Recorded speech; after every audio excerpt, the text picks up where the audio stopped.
Hi, this is JD. Welcome to my channel. This is a quick update. There's the spider there that I caught earlier, and it looks pretty disgusting under a high-powered microscope.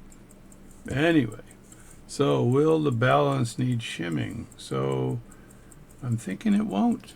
And the reason why, as you can see, that it's down there pretty nicely, and there's no real side or end shake on this thing, not a lot anyway. I can't see any. And the balance, if I just keep moving it this way, it's going to hit the end, but if I keep moving it this way, it eventually hits the pallet fork and then spins back. See that?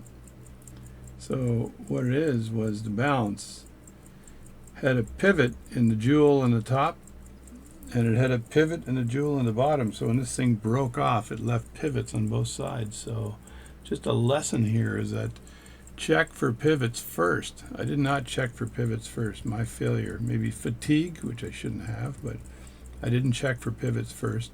It looks like a pretty darn good fit right now. So I will be prepared to reassemble this and get it ticking again, because if it's a ticking, then it's able to take a licking. But I'm not going to do this till tomorrow, and we'll get this thing ticking and then reassembled. So this is a very quick video, and as you can see, it's in there very nicely, and it's a very nice balance, and the staff fits and everything's good. So should be no issue at all, should work fine, and we shall see tomorrow.